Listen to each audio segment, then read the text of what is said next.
For 7-year-old Leah, the world was woven from sounds, smells, and sensations.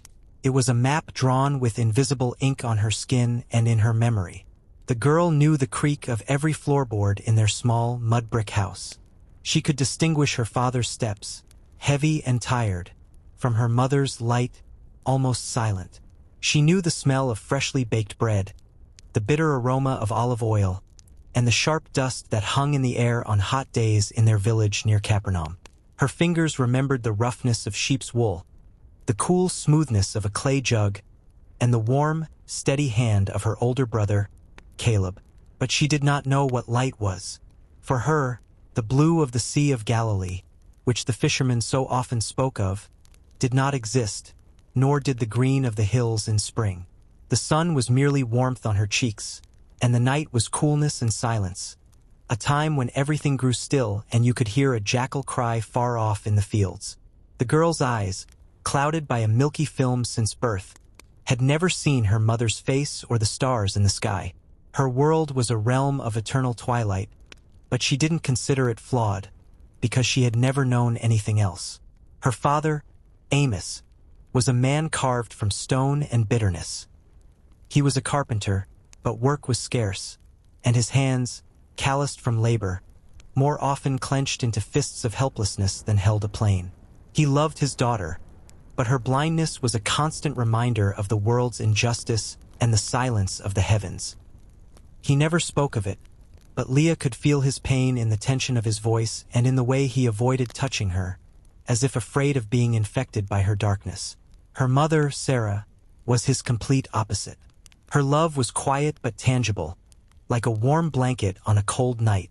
She would sit with Leah for hours, weaving ribbons into her hair and telling stories of great kings, of prophets, of the miracles God had performed for their people in ancient times. But even in her voice, Leah sometimes caught a note of hidden sorrow. The only true light in the girl's life was Caleb. He was 5 years older, and from the day he learned to walk, he became her eyes. The boy described the world to her with such precision and love that Leah could almost see it. He told her about the shape of the clouds, the color of pomegranates at the market, and the way fish scales glittered in the sun. He would lead her to the sea, and while she breathed in the salty air and listened to the crash of the waves, her brother would describe the boats, the sails, and the distant shore. Today, the water is the color of our mother's eyes when she smiles, he would say, and Leah, remembering the warmth of her mother's smile, almost understood what color meant. That year, rumors began to spread throughout Galilee. They spoke of a man from Nazareth, a teacher and healer named Jesus. They said that with a word, he could cast out demons, cleanse lepers, and even restore sight to the blind. These rumors reached their village. Women gathering water at the well whispered about it with a mix of fear and hope. Men in the shade of the sycamore tree argued over whether he was a prophet or a fraud. Amos forbade any talk of it in his house. "A charlatan," he growled when Sarah once dared to mention another healing. "He gives people false hope, and there is nothing more bitter than hope deceived. God does not interfere in the affairs of men. We are left alone." But Leah listened. She absorbed these stories like dry earth soaks up the first drop of rain. The girl would sit in her corner, pretending to weave a basket, but every fiber of her being was tuned to catch the snippets of conversation drifting in from the street. The name Jesus sounded to her like music, like the promise of something impossible. In her dark, orderly world, where everything was familiar and predictable, these rumors were like a gust of wind carrying the scent of unknown lands. One day, Caleb ran home, breathless with excitement. He grabbed Leah's hand, his palm hot and damp. "He's here," he whispered in her ear while their father was in the other room. "He's heading to Capernaum. People say he will teach by the synagogue. Let's go, Leah. We have to go." Leah felt her heart beat so hard it became difficult to breathe. Capernaum. It was so close, but fear paralyzed her. Fear of her father's anger, of the crowd, of the unknown. "Father won't let us," she stammered. "Father won't know," Caleb said decisively. "We'll leave at dawn while everyone is asleep. This is our only chance, Leah. Do you hear me? Our only one." There was so much faith in his voice, so much desperate certainty, that her own fears seemed small and insignificant. For the first time in her life, something new took root in the girl's soul. Not just resignation to her fate, but a tiny, fluttering seed of hope.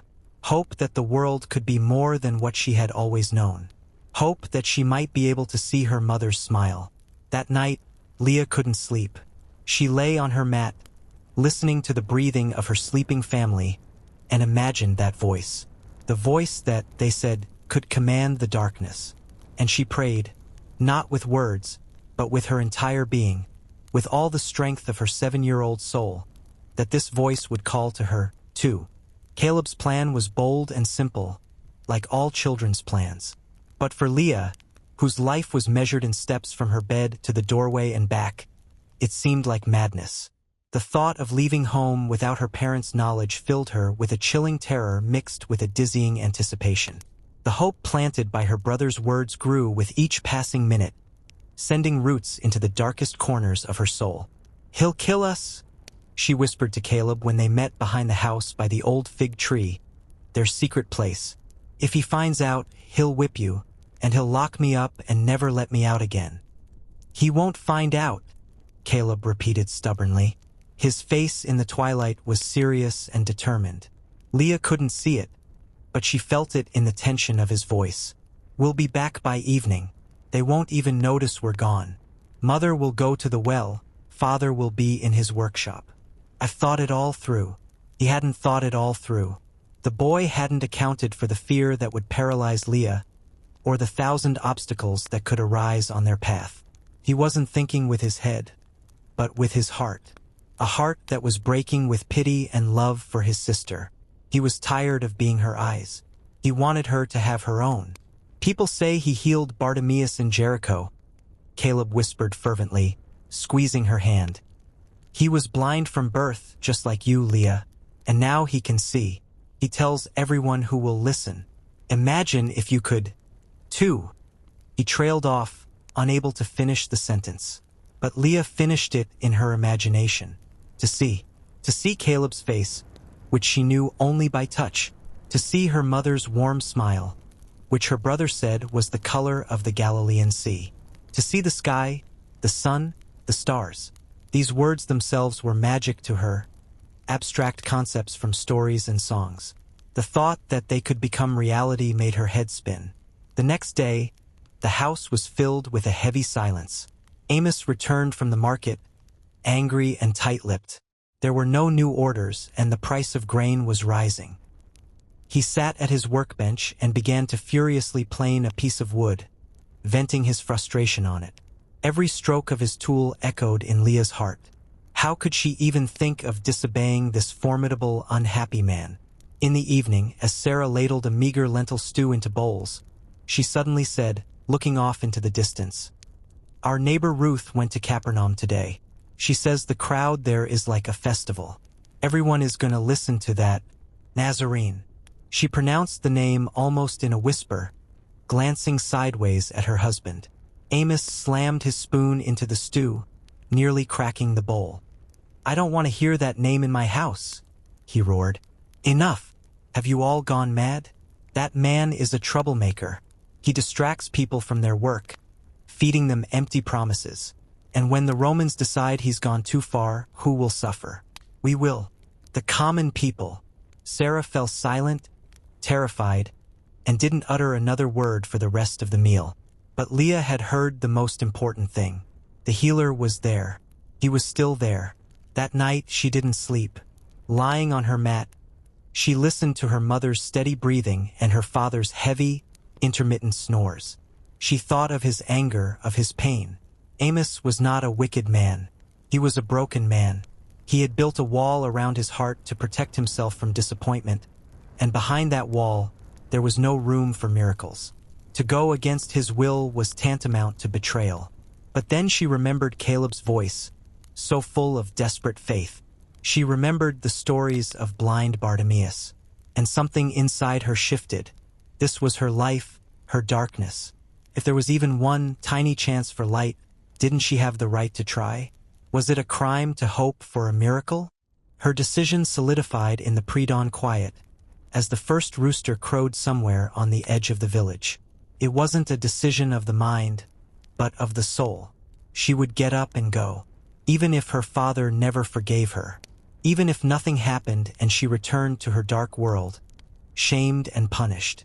She had to try, because, as Amos had said, there is nothing more bitter than hope deceived. But perhaps Leah thought it is even more bitter to have never had hope at all. She heard a soft rustle by the door. It was Caleb. He had come for her. Carefully, trying not to make a sound, Leah rose from her mat. Her heart was pounding in her throat.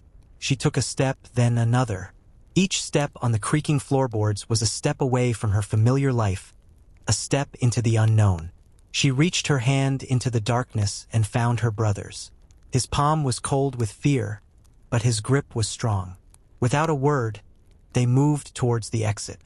The escape was set for the next morning. Caleb, despite his passion, possessed a peasant's thoroughness. He understood they would need not only faith but also cunning. All evening, he quietly prepared while their father grimly mended an old net and their mother spun thread. Leah sat in her corner, her heightened sense of hearing catching every sound, piecing together a picture of the secret preparations. She heard Caleb, as he passed the table, discreetly slip a piece of leftover bread from dinner into his tunic. She heard him, after supposedly going out for water, linger by the amphora and fill not only the jug for the house but also a small leather waterskin they took to the fields. Each sound was a note in the music of their conspiracy, and it took Leah's breath away.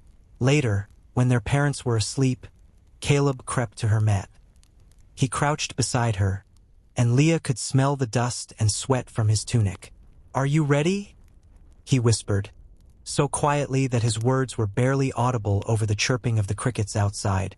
Leah nodded silently, unable to speak. Fear and determination battled within her, and the struggle made her shiver. "I'll wake you before the first roosters," Caleb continued. "We'll go out through the back courtyard. The gate there always creaks less. The main thing is to be quiet. Follow right behind me. I'll hold your hand." He touched her shoulder, and his touch was reassuring. "Don't be afraid, Leah. God is with us." Hearing those words, Leah felt a wave of warmth spread through her body. Her brother, who had always been her protector and guide in the physical world, was now becoming her guide in the spiritual one. His simple, unwavering faith was her anchor. The night dragged on tortuously. Leah lay with her eyes open, listening to every rustle. It seemed the floorboards had conspired to creak louder than usual, that her father's breathing had become troubled and he was on the verge of waking up and exposing them. She imagined the road to Capernaum. Caleb had led her there many times, and she remembered it by feel. Here the path becomes rocky. Here you have to go around a thorny bush, and here, by the old olive tree, the road turns towards the sea. But now, this familiar path seemed like a road to an entirely different world. Shortly before dawn, when the darkness was at its thickest and coldest, Caleb touched her hand. Leah flinched but immediately knew it was time. They rose. Moving with the caution of two shadows, they crept through the sleeping house, past their father, whose snores paused for a moment, causing them to freeze in place, past their mother, who mumbled something in her sleep. The creak of the gate sounded as loud as a thunderclap to Leah. She was certain the entire house would wake up. But nothing happened. They were outside. The morning air was cool and damp, smelling of dew and earth. Caleb squeezed her hand tightly, and they ran. They ran until the village was hidden behind a hill, until their breathing became ragged and painful. Only then did they stop to catch their breath. "We did it," Caleb exhaled. Leah couldn't speak. She just pressed a hand to her furiously beating heart. She had done it. She had run away. For the first time in her life, she had made a decision that changed the course of her days. The journey was harder than they had thought. The road, familiar by day, seemed alien and full of dangers at night. Leah stumbled several times on rocks that even the sharp-eyed Caleb hadn't noticed. Once, a rustle came from some bushes, and they froze, clinging to each other. until they realized it was just a night bird. But as the sky in the east began to lighten, changing from inky black to gray, and then to a soft pink, their fear began to recede. Caleb described the dawn to her. "Look, Leah," he whispered. "The edge of the sky has become like the inside of a seashell, and now there are streaks across it, as if someone spilled wine and gold. And there's the sun." Leah lifted her face to the sky and felt the first rays touch her skin. She couldn't see the gold and wine, but she felt the warmth, the promise of a new day. And in that moment she was happy. By the time they reached Capernaum, the town was already awake. The streets were full of people, and the din of voices, the clatter of hooves, and the creak of carts was unfamiliar and deafening. Caleb led her through the crowd, holding her hand tightly and serving as a living shield against the bustling merchants and fishermen. "Where are we going?" Leah asked, trying to shout over the noise. "To the house of Peter the fisherman," Caleb yelled back. "People say the teacher is staying with him. Everyone's going there." They turned into a narrow alley, and the noise of the crowd grew even louder. There were so many people that they could barely squeeze through. The air was heavy with the smells of sweat, fish, and dust. Leah felt bodies pushing against her from all sides. Panic began to rise in her throat. She was too used to her quiet, confined world. This human whirlpool was unbearable. She wanted to tell Caleb she wanted to go back, that this was a mistake. But then, through the roar of the crowd, she heard a voice. It wasn't a loud voice, not the shout of an orator. It was calm, but it had such power that it cut through all the noise, straight to the heart. The voice spoke of the kingdom of heaven, of love and forgiveness. Leah had never heard anyone speak like that. Every word was filled with authority and compassion. She stopped, pulling her brother's hand. She no longer heard the crowd. She only heard that voice, and she knew it was him, the one for whom she had made this journey. All her panic, all her fears vanished, replaced by a reverent awe. She had to get closer. The pre-dawn chill cut to the bone. Leah sat huddled on the cold ground, listening to every sound that broke the night's silence. The rustle of leaves on the old fig tree, the distant bark of a dog, Caleb's intermittent breathing beside her. Her brother, exhausted from the previous day's turmoil, had fallen asleep with his head on her lap. But she couldn't close her eyes. The decision had been made, and now it lived inside her, both frightening and exhilarating. Yesterday had changed everything. The news brought from the city by a young shepherd boy wasn't just another rumor. It was specific. Jesus of Nazareth, surrounded by a crowd of followers, had left Capernaum and was heading south, towards Jericho. He was not moving quickly, stopping in villages to teach and heal. This meant they had a chance to intercept him on the road. "It's a sign, Leah," Caleb had argued passionately when they were alone. "We don't have to go into a big city where it's easy to get lost. We can find him on the way. There will be fewer people there." His logic was simple, but it made sense. The thought of plunging back into the chaos of the Capernaum crowd made Leah shudder. The path south along the lakeshore was familiar to them. In the summer, they often went there with other children to collect smooth stones and listen to the waves crash against the shore. Their plan, hatched in feverish whispers under the cover of night, was desperate. They weren't just running away for a few hours. They would be gone for several days. Caleb had hidden a small bundle in a secret spot under a stone by the stream. A water skin, a few flatbreads he had managed to snatch from the kitchen, and a small knife. It was all they owned. When the first gray rays of dawn touched the hilltops, Caleb woke up. He didn't wake Leah with words. He just touched her shoulder gently. She understood. It was time. They moved like two mice through the sleeping village. Every crunch of gravel under their sandals sounded like thunder. There was their neighbor's house. There was their father's workshop, dark, silent. But Leah felt as if invisible eyes were watching them from its windows. She clung to Caleb's tunic, her knuckles white with tension. When the outlines of the village dissolved into the morning mist behind them, they felt no relief. Instead, a sense of orphanhood washed over them. They were alone, completely alone in a vast, hostile world. Their act had severed the invisible thread that connected them to their home, their family, their entire past life. There was no going back now. For the first few hours, they walked quickly, driven by fear. Caleb confidently led his sister along the familiar path. He described to her how the color of the sea changed from steel gray to turquoise under the rising sun, how the fishing boats went out for the morning catch, how the outlines of the Decapolis were visible on the distant shore.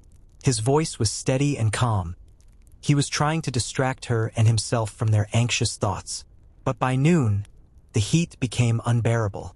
Dust clogged their noses and throats, and their legs ached with fatigue. They took a break in the shade of an old olive tree. The water in the waterskin was already warm, and the flatbreads seemed dry and tasteless. For the first time, Leah felt a prick of doubt. What were they doing? They were just two children who had challenged the whole world. "Maybe we should go back?" she whispered, her voice trembling. Caleb was silent for a long time, staring into the distance at the road heading south. Leah could feel him wrestling with himself. He was scared too. But then he turned to her, and she heard a new firmness in his voice. "No, we can't go back. Not now. What would we tell Father? That we got scared? He would never believe another word we said. We have to keep going, Leah, to the end." They walked on. The road became more crowded.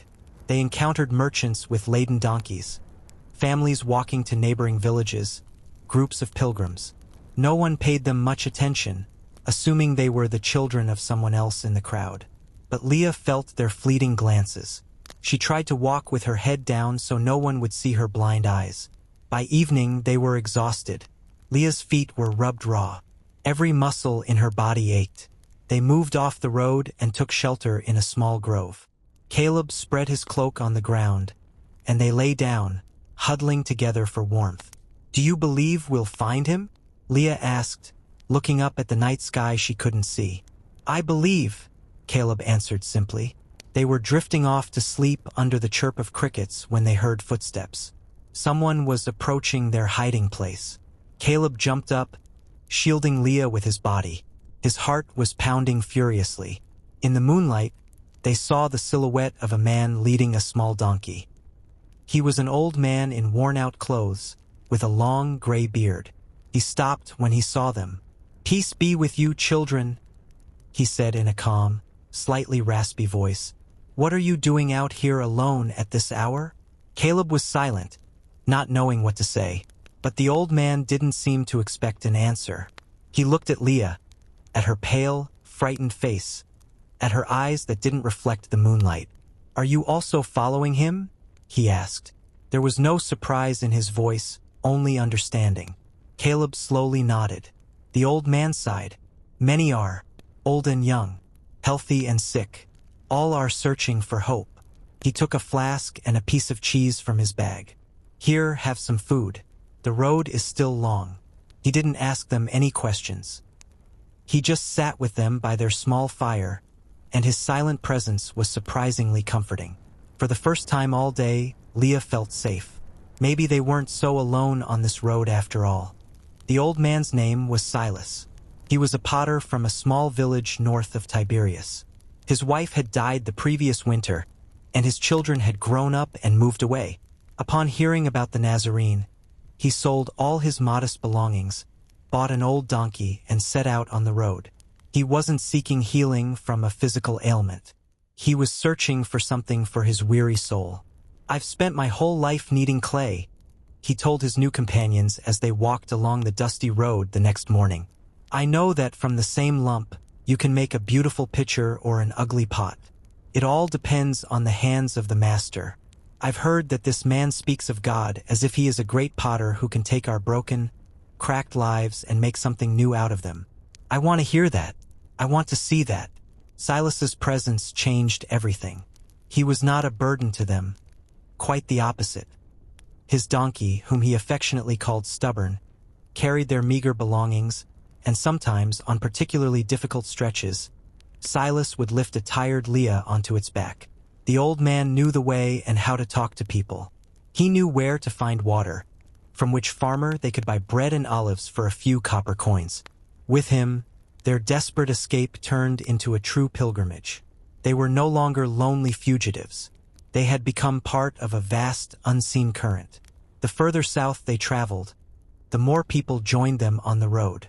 There were peasants who had left their fields, fishermen who had abandoned their nets, women with sick children in their arms, old men leaning on staffs. They walked as a disorganized, motley crowd, united by a single purpose, a single rumor, a single hope. Leah sat on the swaying donkey's back and absorbed this new world. She listened to snippets of conversations. One woman told how her brother, possessed by an evil spirit, had become healthy and clear-minded after a single word from Jesus. A man with parched lips swore he had seen the Nazarene feed thousands with a few loaves of bread. These stories intertwined, grew in detail, and transformed into a living, breathing legend. "Do you think it's true?" she asked Silas one evening as they sat by the fire. The old man stared at the flames for a long time before answering. "I don't know, child. I only know that hope is food for the soul, just as bread is for the body. And these people are hungry, very hungry. Maybe he has come to feed them." With each passing day, Caleb's confidence grew.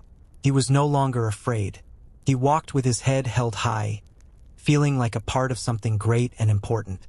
He cared for Leah with renewed vigor, constantly describing everything he saw. A caravan of camels from Damascus, the ruins of an old Roman watchtower on a hill, a flock of storks circling in the sky.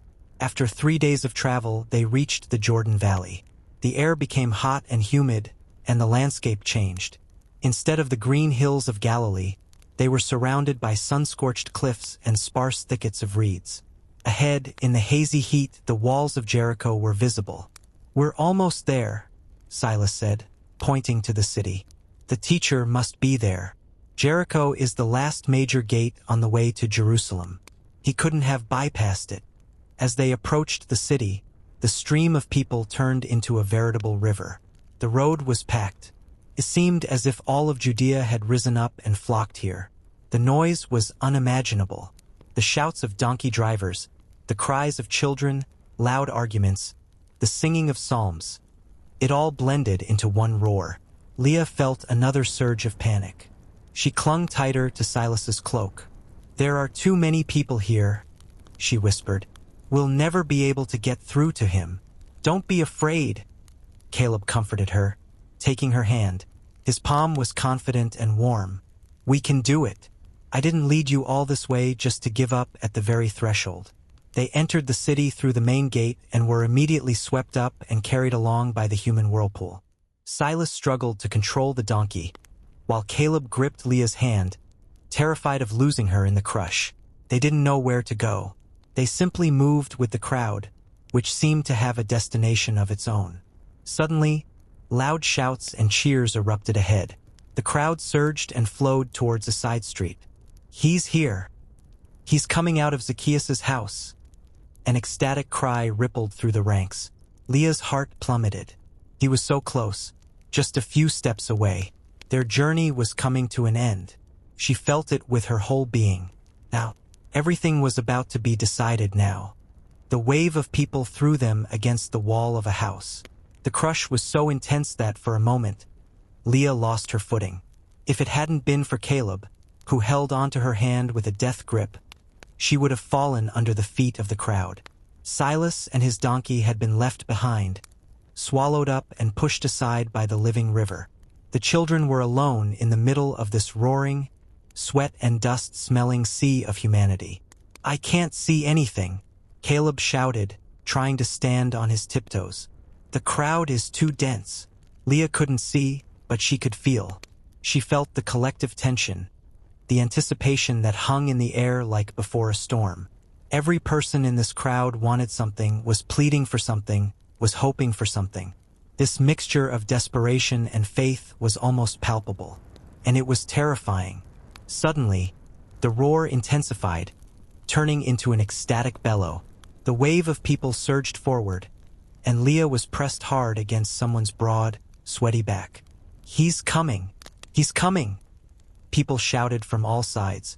Caleb pulled her along, desperately using his elbows to try to clear a path. But it was like trying to swim against a current. They were being carried along with everyone else. "Leah, we're going to miss him," he cried in despair. "We won't reach him." Panic seized Leah. Was it all for nothing?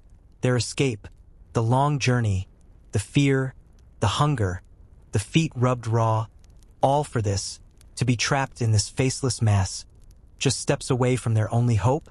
Bitterness and resentment rose in her throat. No, she would not let that happen. Something inside her broke. All the fear, all the resignation, all the quiet submission she had lived with for 7 years vanished, replaced by a primal, desperate impulse. She had to be heard. She took a deep breath, and a cry erupted from her throat. It wasn't a cry of pain or fear. It was a piercing, high-pitched, ringing scream, so full of supplication that it seemed it could shatter stone walls. "Son of David, have mercy on me." She had borrowed these words from the other beggars and cripples she often heard in the marketplaces. But from her lips, they took on a new, desperate power. The people standing nearby turned to her with irritation. "Be quiet, girl," a man hissed. "Don't disturb the teacher." "Hush," a woman snapped at her. "Let others through." But Leah didn't listen to them. She cried out again and again, pouring her entire life into that cry, all her darkness, all her tiny but unyielding hope. "Jesus, Son of David, have mercy on me." Caleb, astonished by her sudden courage, joined her cry. His breaking, boyish voice merged with her high, ringing call. "Have mercy on her. She's been blind since birth. Teacher, have mercy." Their two voices blended into a single, desperate wail, trying to break through the roar of the crowd. It was madness. It was like trying to outshout a storm. And then, something strange happened. The roar of the crowd ahead began to quiet down. The movement slowed, then stopped altogether. People began to look at each other in confusion, turning around. A murmur rippled through the crowd, passing something along. He stopped. Why did he stop? He heard something. Leah's heart stood still. Could it be? Through all this infernal noise, through hundreds of voices, had he heard them? The crowd in front of them began to part. Reluctantly, grumbling, people backed away, clearing a narrow path. Leah felt the pressure of the air change as an empty space formed ahead. A tall man approached them. Leah knew this by the way his voice sounded from above. "The teacher is calling for you," he said. There was no irritation or pity in his voice, only a calm statement of fact. "Go." Caleb stared at him in disbelief. Then he looked at Leah, and she felt his hand, holding hers, tremble. He took a step forward, pulling her with him. They walked through this living corridor created in the crowd. Leah heard whispers from all sides. "It's the girl who was shouting. The blind one. Look at her eyes. What is he going to do with her?" She paid them no attention. Her entire world had narrowed to this path, to her brother's warm hand, and to the echoing emptiness that awaited them ahead. She took a few steps and stopped. She sensed they had entered an open space. The crowd fell silent. It was so quiet that Leah could hear pigeons cooing on a nearby roof. She felt someone's presence directly in front of her. She hadn't heard footsteps, but she knew he was there. She felt a warmth radiating from him, and a sense of absolute, all-encompassing peace. And then she heard his voice, the same voice she had heard from a distance. But now it was very close, addressed to her. "What do you want me to do for you?" The voice was gentle, yet it held limitless authority. There was no pity in it. There was a simple, direct question that demanded an honest answer. Leah fell to her knees on the dusty road. She didn't know why. Her body did it on its own. She lifted her face in the direction of the voice, and from her soul burst an answer that was both the simplest and most complex thing in the world. "Lord," she whispered, her voice trembling with tears she could no longer hold back, "I want to see." Absolute silence fell upon Leah's world. There was no longer the roar of the crowd, no whispers, no cooing of pigeons. Only that soft, all-pervading voice, and the heavy beat of her own heart. She knelt in the dust, her face upturned, and her entire world, her entire 7-year life of shadows and sounds, contracted to a single point, this moment of waiting. She felt something warm and dry touch her eyelids. They were fingers. The touch was light, almost weightless, but through it, Leah felt such a wave of compassion and power that it took her breath away. It was a touch that didn't just graze the skin but penetrated to the very soul. And then the teacher spoke again. His words were neither a command nor an incantation. They were a simple statement, a declaration of a fact that had already occurred. Receive your sight. Your faith has saved you. And in that moment, the darkness shattered. It wasn't like the slow dawn Caleb had described to her. It was a flash, as if someone had ripped open the black curtain that had hung before her eyes her entire life. The first thing she felt was pain, a sharp, cutting pain from the light that flooded her unaccustomed eyes. She cried out and squeezed her eyes shut, instinctively trying to retreat into her familiar, safe darkness. "Open your eyes, child," the gentle voice said. She forced herself to obey. Trembling, she slowly lifted her eyelids, and she saw. First, it was just chaos, a whirlwind of spots, shapes, and colors that her brain couldn't process. It was too much, too bright, everything. She saw something dazzlingly blue above, something yellow-brown below. She saw moving colored blotches all around. It was like a dream, a feverish delirium. She squeezed her eyes shut again, trying to make sense of what she had seen. Then she opened her eyes again, this time forcing herself to focus. A man was standing directly in front of her. She couldn't make out the features of his face because of the blinding sun behind him, which turned his figure into a dark silhouette.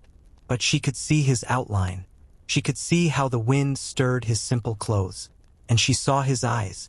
Even against the light, she saw eyes filled with such deep sorrow and such immeasurable love that her heart clenched. Then her gaze shifted to the side and found Caleb. He was beside her, down on one knee, and his face. Leah gasped. She knew this face by touch, every curve, every line. But she had never known it could be like this. She saw his messy dark hair, his suntanned skin covered in dust, and his eyes huge, dark, with streams of tears flowing from them. He wasn't crying. He was looking at her, his mouth slightly open in silent amazement, while tears of joy, relief, and shock rolled down his cheeks. To see him was like seeing herself for the first time. She reached out and touched his wet cheek. "Caleb?" she whispered. Her own voice sounded foreign. He couldn't answer. He just made a choked sound and hugged her tightly, burying his face in her shoulder. Leah looked up. Now that her eyes had adjusted a little to the light, she saw the crowd. Dozens, hundreds of faces turned towards her. They were everywhere, and on every face was the same expression, utter shock. Men with open mouths, women pressing hands to their chests, old men shaking their heads in disbelief. Their silence was louder than any shout. She looked at her hands, her own hands. She saw every line on her palms, every scratch, the dirt under her fingernails. She wiggled her fingers. They moved. They were her fingers. This was her body. She was here, and she could see. A wave of realization washed over her. She could see. She could see the sky. She could see the ground. She could see her brother's face. The joy was so sharp and overwhelming that it was almost indistinguishable from pain. She laughed and cried at the same time, shaking in Caleb's arms. When she could look again, the man who had been standing before her was gone. He had dissolved into the crowd, which was beginning to recover, erupting in a roar of voices, shouts, and exclamations. But Leah knew he had been there. His presence was still felt in the air, in the warmth of the sun, in the tears on her brother's face. She rose to her feet. The ground beneath her felt unfamiliar, though she had known its every stone. The world she had known was gone. In its place, a new one had appeared, frighteningly bright, incredibly complex, and infinitely beautiful. Her journey was over, and her life was just beginning. Chaos erupted around them. The silence that had enveloped the miracle was replaced by the roar of hundreds of voices. People surged forward, trying to touch Leah, to look into her eyes, to reach for Caleb. They were no longer just children. They had become living proof of the impossible, the epicenter of a miracle. "She can see. I swear on Abraham's beard, she can see," shouted a bearded merchant, pointing a finger at her. "I saw her eyes before. They were like cloudy glass." A woman in a blue scarf chimed in. "He is a true prophet. Only a messenger from God could do such a thing." Caleb scrambled to his feet, trying to shield Leah from the pressing crowd. He was frightened. The joy of his sister's healing was mixed with a primal fear of this frenzied mob. He wrapped his arms around Leah, trying to shelter her from the hundreds of curious eyes and reaching hands. For Leah, this moment was even more terrifying. The newly acquired sight turned from a gift into a curse. The world that had seemed beautiful a moment ago now crashed down on her in an avalanche of frightening images. Too many faces, too much movement, too many mouths contorted with excitement. Her brain, accustomed to processing information slowly and sequentially, sound by sound, touch by touch, couldn't cope with this visual flood. She screamed, squeezed her eyes shut, and buried her face in her brother's chest, trying to return to her former, simple, and understandable darkness. But there was no more darkness. Even through her closed eyelids, she saw flashes of red and orange light. Fortunately, Silas came to their rescue. The old man, who had been pushed aside by the crowd, fought his way back to them with desperate determination, using his bony elbows and loudly appealing to the people's conscience. "Leave the children alone," he shouted in his raspy voice. "Can't you see you've frightened them? Make way." His gray beard and authoritative tone had an effect. The people backed away a little, giving them room to breathe. Silas grabbed Caleb's shoulder. "Quick, let's get out of here before they tear you to pieces." He practically dragged them out of the crowd, clearing a path for himself and his donkey. Caleb, never letting go of Leah, followed him. They ducked into a narrow, foul-smelling alley and ran without looking back until the roar of the crowd was far behind them. They only stopped on the outskirts of the city, by an abandoned cistern. Leah was trembling all over. Caleb tried to calm her, stroking her head and whispering something, but she couldn't hear him. She sat on the ground, hugging her knees, afraid to open her eyes. "What's wrong with her?" Silas asked, his voice full of concern. "I don't know," Caleb answered, bewildered. "I think she's afraid to see." Silas crouched down beside the girl. "Leah," he called softly, "open your eyes. There's no one here, just me and your brother." Slowly, with great effort, Leah forced herself to look. Before her was the wrinkled, kind face of the old man, which she was seeing for the first time. She saw his gray beard, his deep-set eyes full of sympathy. She looked at Caleb. His face was pale and frightened. She glanced around at their surroundings. Cracked walls, rubbish, a deep blue sky overhead. The chaos was gone. There was only a strange, frightening quiet. "Better?" Silas asked. Leah nodded, but immediately felt a new wave of nausea. Her head was spinning. Every detail, a crack in the wall, a fly crawling on a stone, the play of light and shadow, demanded her attention, overloading her senses. "Everything is so different," she whispered. "Of course it's different," Silas said. "You've spent your whole life wandering in a desert, and now you've come to the promised land. Your soul needs time to get used to it." They sat there until evening, until the sun began to set. Gradually, Leah's initial shock began to fade. She started asking questions, pointing at objects. "What is that?" "That's a lizard," Caleb would answer. "See how green it is? And that's a flower. It's red. Remember I told you about the color red?" Leah tried to match her old, tactile knowledge with the new visual information. This rough, gray object was a stone, and this soft, green thing fluttering in the wind was a leaf. It was an agonizing and exhausting process, like learning a completely new language. When it grew dark and the first stars appeared in the sky, Caleb said what they had both been afraid to think. "We need to go home." At the word home, a new fear gripped Leah. How could she go back? What would she say to her parents? And most importantly, what would her father say? He wouldn't believe it. He would think it was sorcery, a trick. His anger would be terrible. "He won't accept us," she said quietly. Caleb lowered his head. He was scared too. All their euphoria from the miracle had vanished, colliding with harsh reality. They were runaways, and punishment awaited them. Silas, who had been listening to their conversation, sighed. "Perhaps you are right. A man's heart is a hard stone, but even water leaves its mark on stone," he said. "You cannot simply not return. You must bring them the news. Not just that you can see, child, but also about the one who gave you your sight." He looked up at the starry sky, which Leah was now seeing for the first time, a scattering of diamonds on black velvet.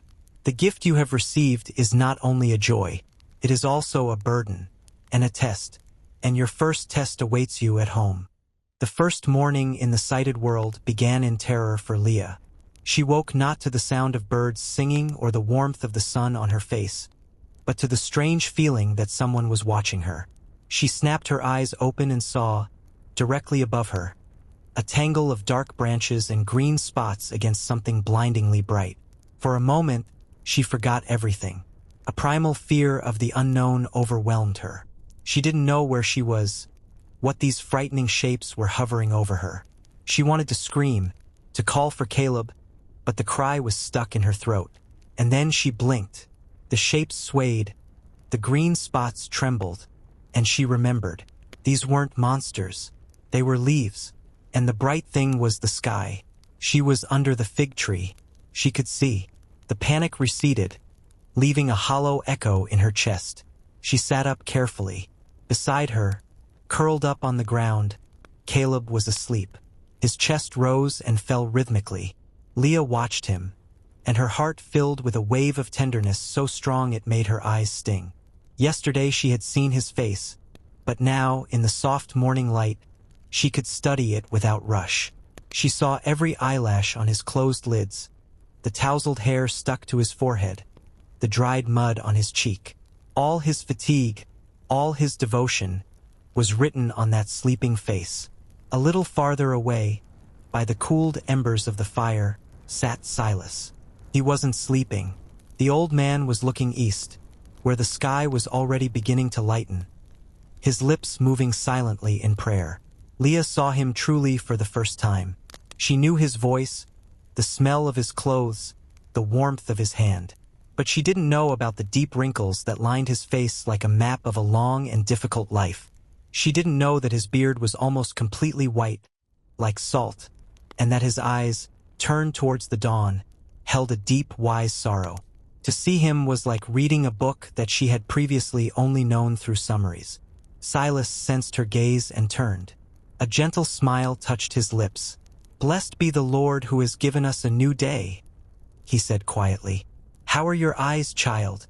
"They hurt," Leah answered honestly. It was true.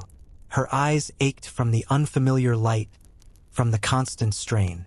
But it wasn't the kind of pain that mattered. "And my head hurts. Here." She touched her forehead. "There's too much." Silas nodded in understanding. "Darkness is simple. Light is complex. Your mind needs time to learn to speak the language of light.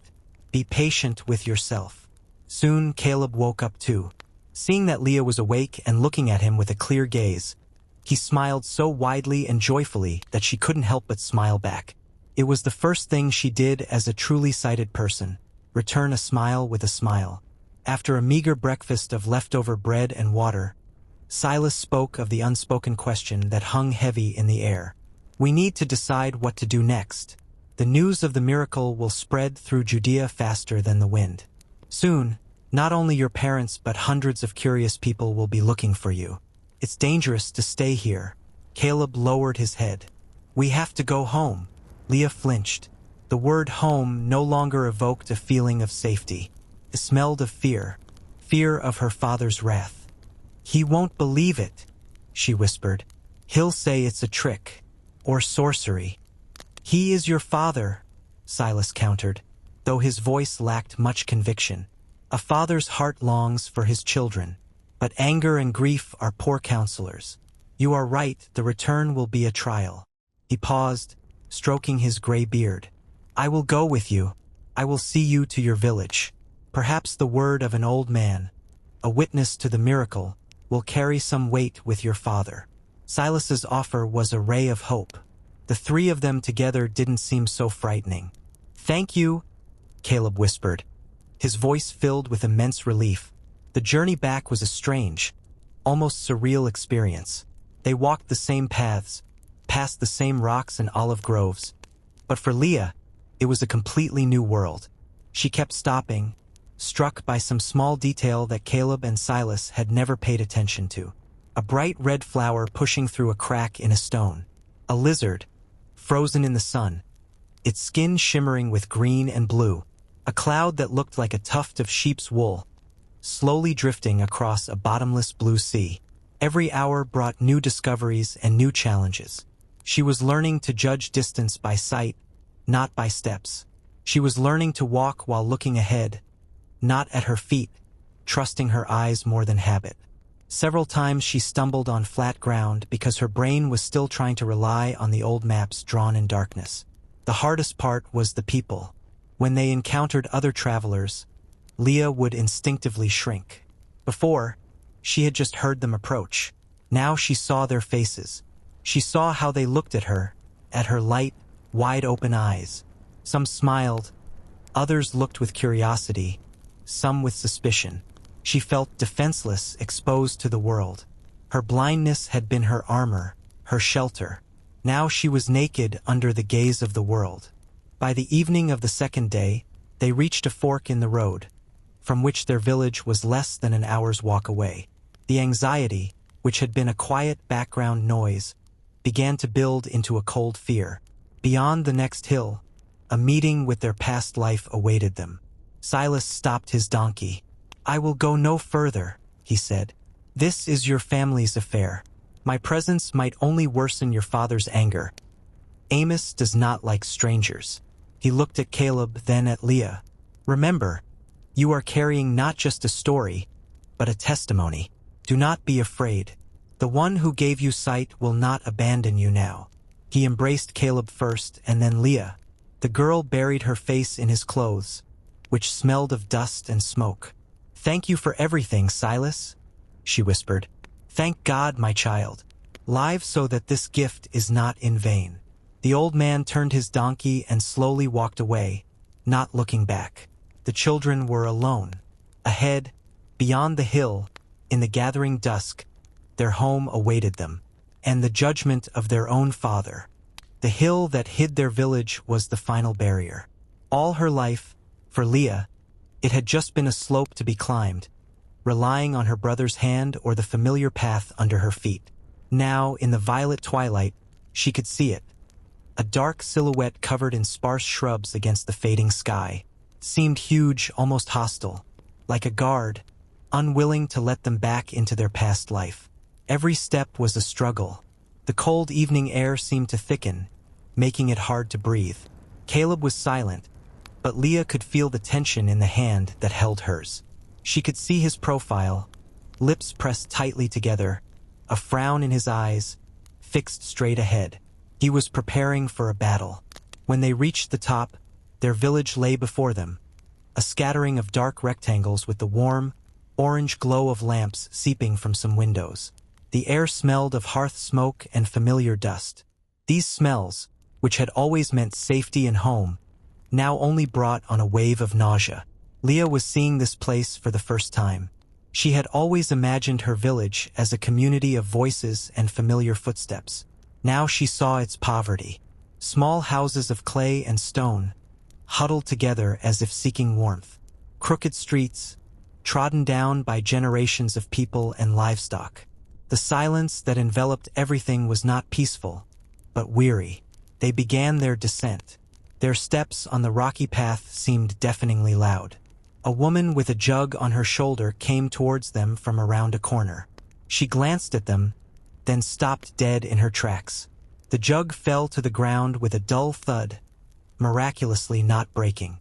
The woman pressed her hands to her mouth, her eyes wide with a mixture of horror and amazement. She said nothing, just stared at them.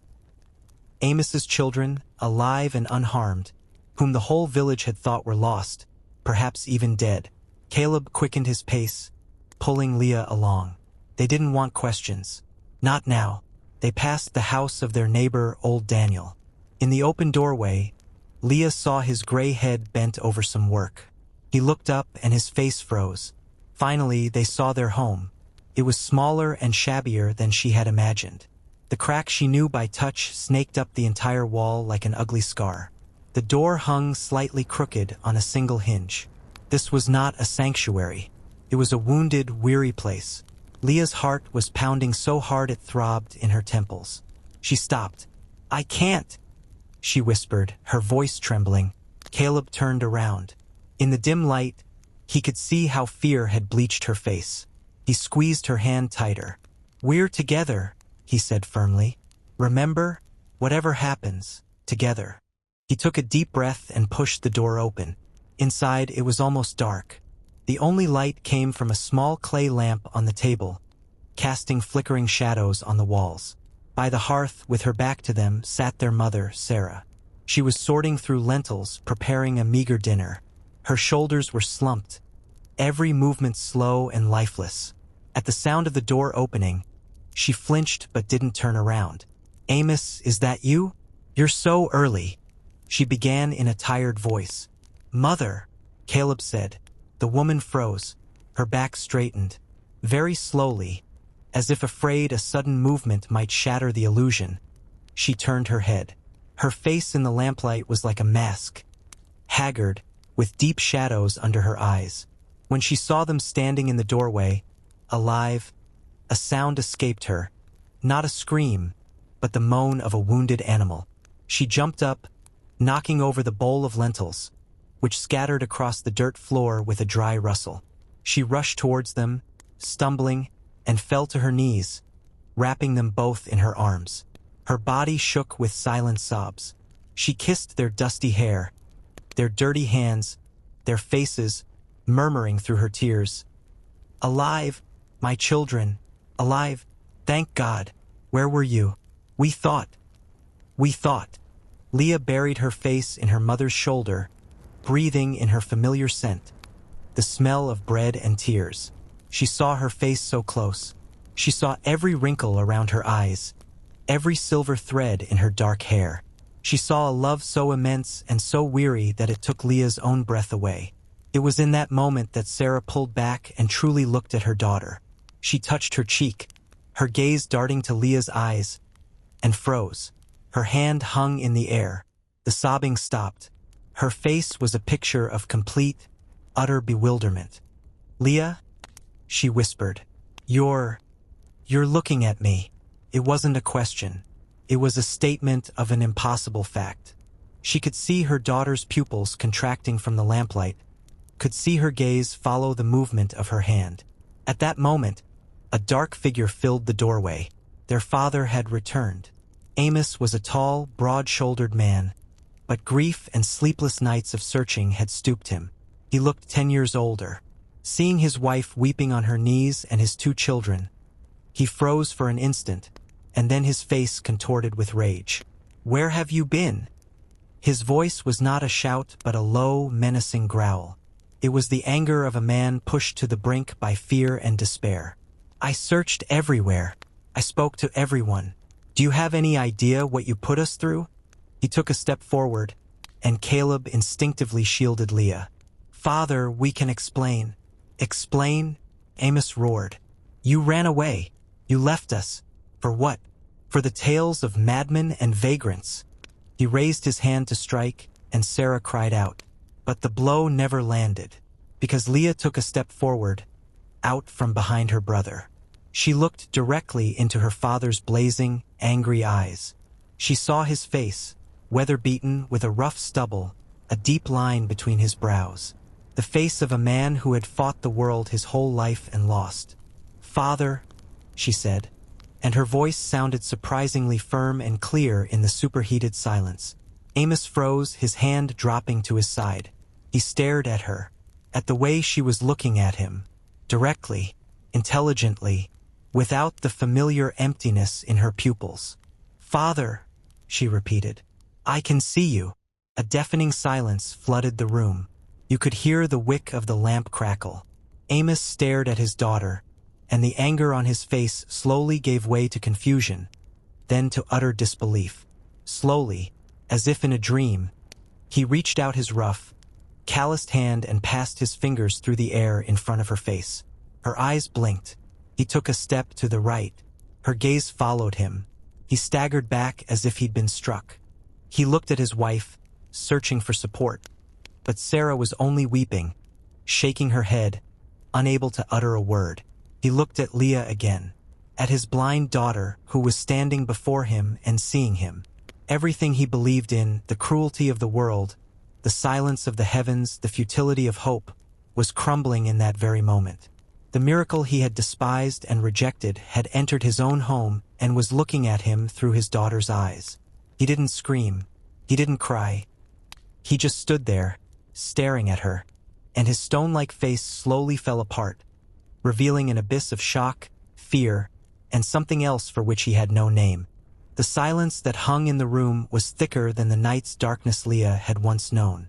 It was oppressive, ringing in her ears.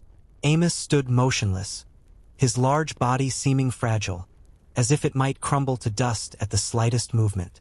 His face, which Leah could now see so clearly, was a battlefield where disbelief fought against the obvious, and stubborn pride wrestled with a soul-shaking shock.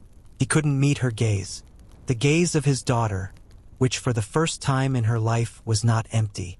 He took a step back, then another, bumping into the doorframe. His lips moved, but no sound came out. Then, turning so sharply he nearly tore the door from its single hinge, he fled outside, into the saving darkness of the night. His departure broke the spell. Sarah rushed to the children, hugging them again, showering them with kisses and quiet, jumbled questions. Caleb, trembling from the tension, began to tell their story. He spoke of the escape, the fear, the kind Silas, the roaring crowd in Jericho, and the voice that had called to them. Leah sat nestled against her mother, seeing for the first time how a story comes to life on the face of the teller. She saw Caleb's eyes shine when he spoke of Jesus, how his brows furrowed when he recalled the danger, how the corners of his mouth trembled. Sarah listened, tears streaming down her cheeks, but these were different tears now. Not the bitter tears of a blind girl's mother, but tears of wonder, gratitude, and awe at the magnitude of what had happened. When Caleb finished, she just sat, shaking her head and whispering, "The Lord is merciful. He has not forgotten us." She gathered the spilled lentils, stoked the fire in the hearth, and shared a meager dinner of warm stew and unleavened bread among them. Leah ate, but her eyes were feasting on different nourishment. She watched the shadows dance on the walls from the fire, the steam curl above her clay bowl, her mother's calloused hands break the bread. Every object in her home was both an old friend and a startling stranger. Here was the rough side of the water jug, the handle of her father's knife polished by 100 touches, the faded pattern on an old blanket. Her world had gained substance, color, and form, and this new reality was stunning. Amos did not return. Sarah tucked the children into their mats, covering them with an old blanket. But Leah couldn't sleep. She lay with her eyes open, staring into a darkness that was no longer absolute. Through the cracks in the shutters, a dim moonlight filtered in, painting silver stripes on the wall. For the first time, she saw shadows in her own room. They were alive, breathing and moving with the clouds that covered the moon. It wasn't scary. It was mysterious and beautiful. Her father returned long after midnight. Leah heard the door creak, his heavy steps crossing the room. He didn't light a lamp. He just sat on his bench by the wall and became still. Leah could see his dark silhouette against the slightly lighter rectangle of the doorway. He sat like that for several hours, unmoving, and she knew he wasn't asleep. He was wrestling with the miracle that had shattered his world. The morning brought not relief, but a new wave of chaos. The news, carried by the woman with the jug and old Daniel, had spread through the village like wildfire. At dawn, people began to gather outside their house. First, it was the closest neighbors, then others came, and soon the entire street was filled with a whispering, gawking crowd. They didn't dare to enter, but they didn't leave either. They wanted to see. Sarah bolted the door. The family was under siege in their own home. "What do they want?" she whispered in despair. "They want to see the miracle," Caleb answered quietly, peeking through a crack. "They want to look at Leah."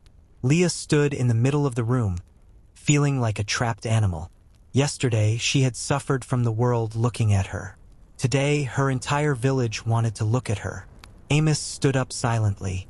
He walked to the door, slid the bolt, and threw it open. The crowd gasped and recoiled. "Go away," he said in a hollow voice. "There is nothing to see here. Go to your homes." His voice was so heavy that no one dared to disobey. The people began to disperse slowly, looking back and whispering. Amos closed the door. He didn't look at the children. He went to the table, took a piece of bread, and began to eat, staring at the wall. But something in him had changed. It was no longer a wall of deaf anger. In his silence now, there was bewilderment. The turning point came at noon. Leah, growing bolder, went to the small window that looked out onto the courtyard. The sun flooded everything with bright light. On a dry, old olive branch, a small bird sat preening its feathers. Leah had never known birds could be like that. "Mother," she called in a quiet, amazed voice. "Look, it's blue. It has a blue feather on its head, like a tiny jewel." Sarah came and put an arm around her shoulders. "That's a kingfisher, my daughter. They rarely come so close." Amos, sitting in the corner, froze. He slowly raised his head. He couldn't see the bird from where he was sitting, but he heard Leah's words. He heard a description that only a sighted person could give. A description of color, of a detail a blind person could never have guessed. It was simple, irrefutable proof, more powerful than any oath or story. He stood up. He walked over to Leah, who was still looking out the window. He stood beside her, and for the first time, she felt his closeness without fear. He was silent for a long time, looking at her profile, at her fair hair in the sunbeam, at her eyes following the departed bird. Finally, he spoke. His voice was hoarse, unrecognizable. "Leah." She turned and looked at him. There was no more anger in his eyes.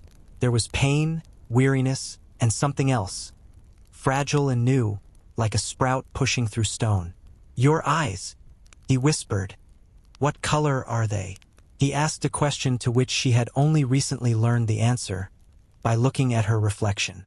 "They're like the sky," she answered quietly. "Like the sky before it rains. That's what Caleb said." Amos closed his eyes, and a single, spare tear rolled slowly down his weathered, harsh cheek. He reached out his huge, calloused hand and gently, almost reverently, touched her hair. "Forgive me," he whispered. That was all he said. But in those two words was everything. The acknowledgement of the miracle, repentance for his bitterness, the sorrow of lost years. That evening, for the first time in a long time, they sat down to dinner as a real family. The poverty hadn't disappeared. The cracked wall hadn't healed. But the poison that had soured their home was gone. Amos spoke little, but he looked at his children, truly looked. He saw not only a daughter who could see, but also a son whose courage and faith he had so long despised.